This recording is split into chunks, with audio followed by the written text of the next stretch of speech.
Oi, pessoal. Hoje eu quero compartilhar com vocês um estudo sobre o agir de Deus no decorrer da história através das duas casas de Israel. Se este for o seu primeiro vídeo, aproveite o estudo até o final. Caso tenha começado pela metade, recomendo que você assista desde o princípio para não perder a linha de raciocínio, tá bom? E Deus lhe abençoe. Vamos ao estudo. Hoje eu quero dar continuidade ao estudo sobre as duas casas de Israel, focando em uma divisão feita por Deus. Acompanhando as aulas que nós tivemos anteriormente, nós introduzimos um vídeo anterior que fala um pouco da parte histórica para vocês, para que vocês entendam os próximos vídeos, e com a bênção profética de Deus, vocês precisam assistir a esses outros estudos que nós fizemos anteriormente.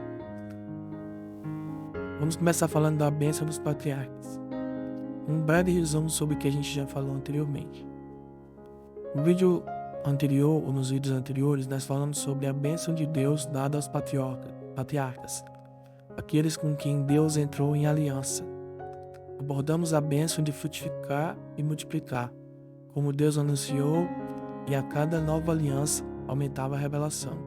Nós entendemos que a revelação de Deus ela é progressiva. Deus prometeu que eles frutificariam, multiplicariam e encheriam a terra, e seriam pais de muitas nações. Não de uma só, mas de muitas.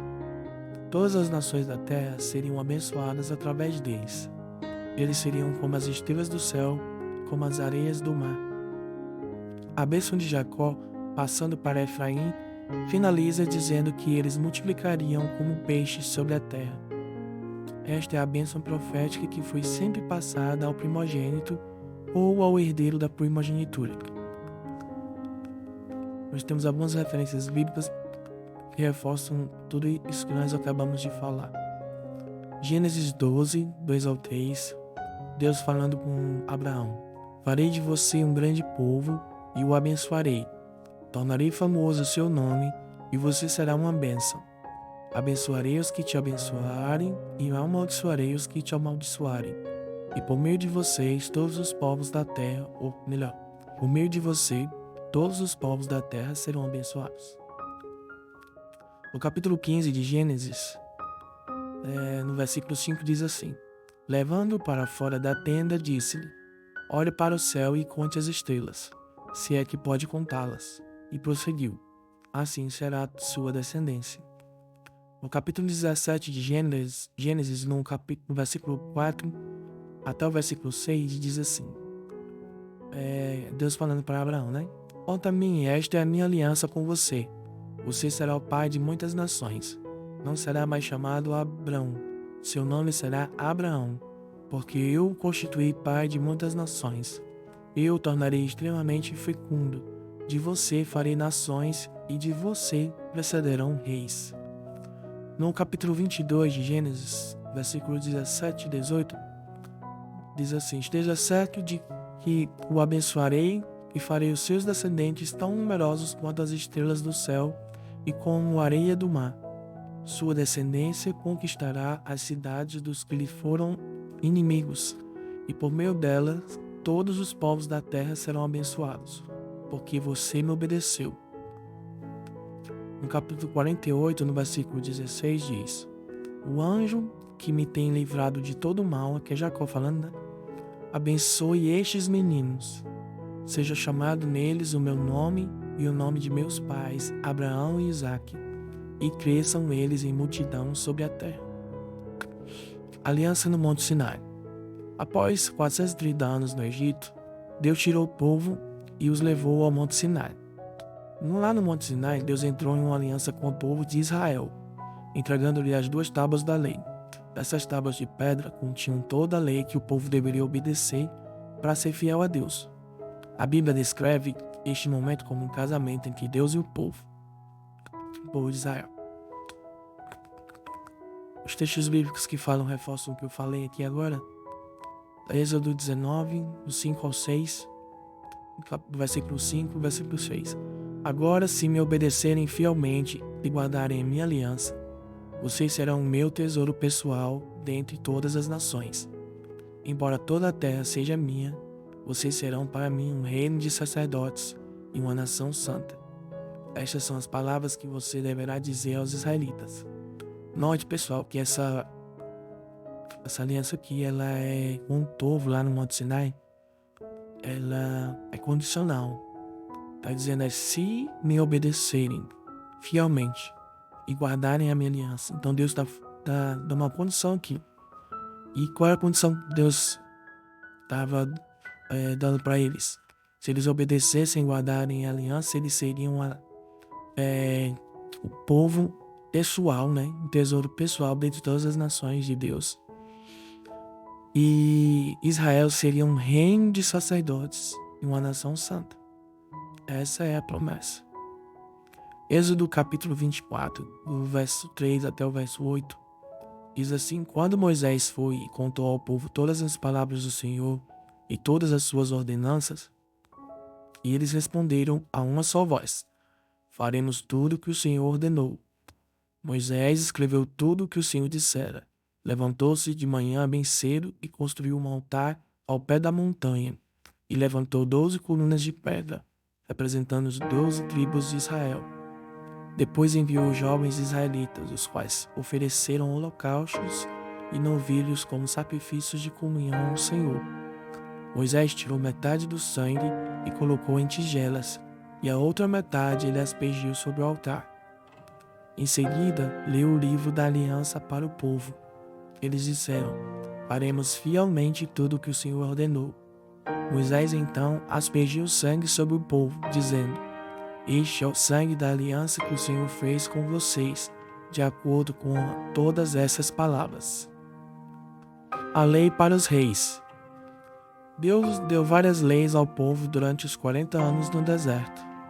Uma dessas leis, registrada em Deuteronômio capítulo 17, do versículo 14 até o versículo 20, é específica para os reis e está diretamente ligada ao contexto histórico que nós abordaremos neste vídeo.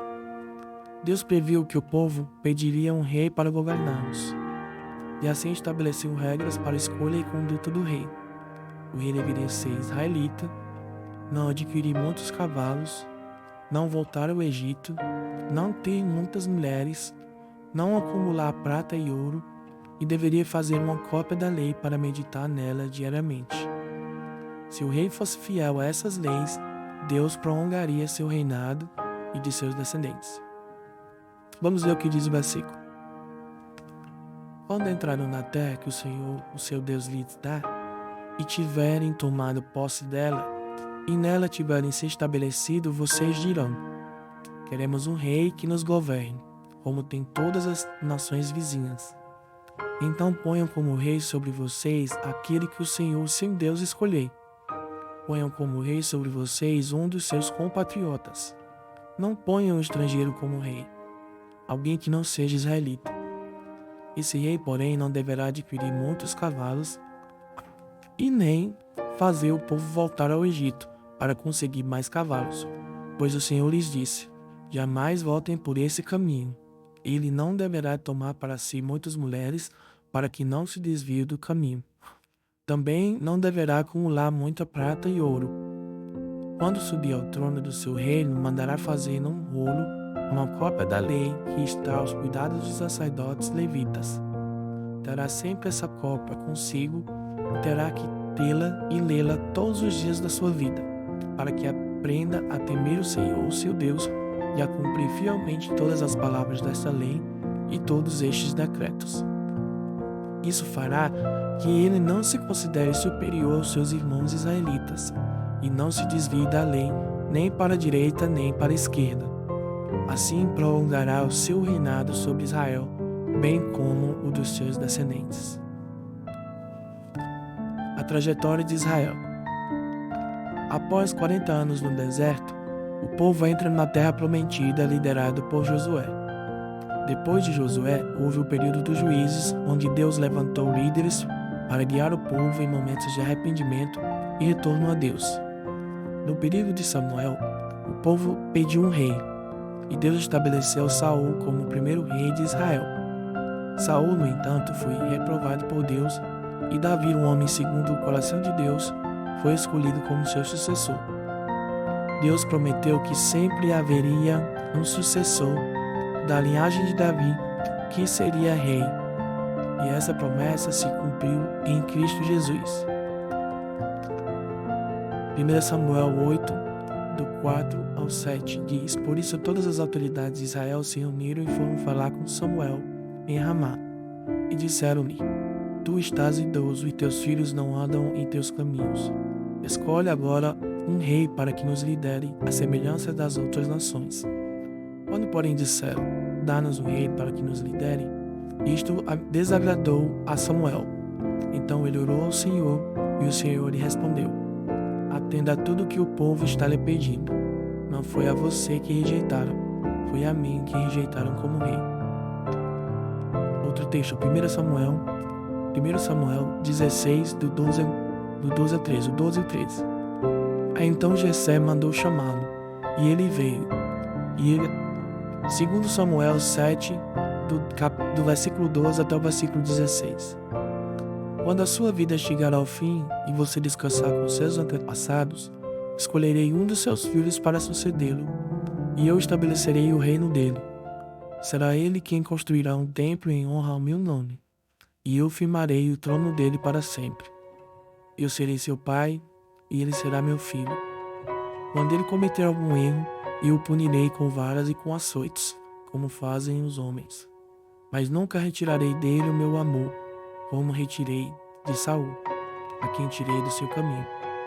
Quanto a você, sua dinastia e seu reino permanecerão para sempre diante de mim. Seu trono será estabelecido para sempre. O reinado de Salomão. Salomão, filho de Davi, foi o próximo rei. Apesar de sua sabedoria e das bênçãos de Deus, Salomão descumpriu muitas das leis dadas por Deus. Ele adquiriu muitos cavalos, voltou ao Egito e casou-se com muitas mulheres estrangeiras que desviavam ele de Deus. Além do mais, ele também acumulou muita prata e muito ouro. Salomão construiu altares para deuses estrangeiros, inclusive para Moloque, um deus que exigia sacrifícios humanos. Por causa de sua desobediência, Deus anunciou que tiraria o reino de Salomão e o dividiria. Referências bíblicas sobre o que acabamos de falar. Primeiro, o livro de Reis, no capítulo 10, do versículo 26 ao 28, diz assim: Salomão acumulou cavalos, carros, e tinha 1.400 carros e 12.000 cavalos, que mantinha nas guarnições das cidades e também junto dele, em Jerusalém. O rei tornava a prata tão comum em Jerusalém quanto as pedras, e os cedros tão numerosos quanto as figueiras bravas de Cefelá. Os cavalos de Salomão eram importados do Egito e de Queué, e os mercadores do rei os compravam em Queué por um preço determinado. 1 Reis, capítulo 11, do versículo 1 ao versículo 8. Além da filha de Faraó, o rei Salomão amou muitas mulheres estrangeiras, moabitas, amonitas, edomitas, sidônias e hititas. Elas eram das nações acerca das quais o Senhor tinha dito aos israelitas: Vocês não poderão tomar mulheres dentre essas nações, porque elas certamente os levarão a seguir os seus deuses. No entanto, Salomão a elas se apegou com amor, casou-se com 700 princesas e 300 concubinas, e as suas mulheres o levaram a desviar-se. À medida que Salomão foi envelhecendo, suas mulheres o induziram a voltar-se para outros deuses, e o seu coração já não era totalmente dedicado ao Senhor, seu Deus, como fora o coração de seu pai Davi. Ele seguiu Astarote, a deusa dos Sidônios, e Moloque, o repugnante deus dos Amonitas. Assim Salomão fez o que o Senhor reprova. Não seguiu completamente o Senhor, como seu pai Davi. No monte que fica a leste de Jerusalém, Salomão construiu um altar para Camus, o repugnante deus de Moabe, e para Moloque, o repugnante deus dos Amonitas. Também fez o mesmo para todas as suas mulheres estrangeiras, as quais queimavam incenso e ofereciam sacrifícios a seus deuses. 1 Reis, capítulo 11, versículo 11 ao versículo 13. Por isso, o Senhor disse a Salomão: Já que essa é a sua atitude, e você não obedeceu à minha aliança e aos meus decretos que ordenei, certamente tirarei o reino de você e o darei a um dos seus servos. No entanto, por amor a Davi, seu pai, não farei isso enquanto você viver. Tirarei o reino da mão de seu filho, e mesmo assim não tirarei dele o reino inteiro, mas darei a ele uma tribo por amor de Davi, meu servo, e por amor de Jerusalém, a cidade que escolhi. A divisão do reino. Deus prometeu tirar o reino das mãos de Salomão e entregá-lo a um de seus servos, Jeroboão, que é da tribo de Efraim. No entanto, por amor a Davi, Deus não faria isso durante a vida de Salomão, mas no reinado de seu filho Roboão. Deus preservou uma tribo, Judá, para cumprir a promessa de que o cetro nunca se afastaria de Judá. Assim o reino foi dividido. 10 tribos foram dadas a Jeroboão, e a tribo de Judá, junto com Benjamim, permaneceu com o filho de Salomão. Os textos bíblicos que reforçam isso. 1 Reis, capítulo 11, do versículo 29 até o versículo 31. Naquela época, Jeroboão estava saindo de Jerusalém, e Aias, o profeta de Siló, encontrou-se com ele no caminho. Aias estava usando uma capa nova, e os dois estavam sozinhos no campo. Aias agarrou a capa nova que estava usando e a rasgou em 12 pedaços. Então disse Jeroboão: pegue 10 pedaços para você, pois assim diz o Senhor, o Deus de Israel: vou tirar o reino das mãos de Salomão e dar a você 10 tribos. 1 Reis, capítulo 12, versículos 19 e 20. Assim Israel se rebelou contra a dinastia de Davi, e essa situação perdura até hoje. Quando todos os israelitas souberam que Jeroboão tinha voltado, mandaram chamá-lo para a assembleia e fizeram rei de todo Israel. Somente a tribo de Judá permaneceu leal à dinastia de Davi. Conclusão. Deus dividiu o reino de Israel por causa da desobediência de um homem, Salomão. Esta divisão resultou em 2 casas distintas: a casa de Judá, com as 2 tribos ao sul, e a casa de Israel, com as 10 tribos ao norte. Nos próximos vídeos nós vamos explorar mais sobre a trajetória dessas 2 casas, desses dois reinos, ou esse reino dividido, e como a bênção profética de Deus continua a se manifestar ao longo da história. Espero que vocês tenham gostado do estudo de hoje e que Deus abençoe a cada um de vocês. Um abraço.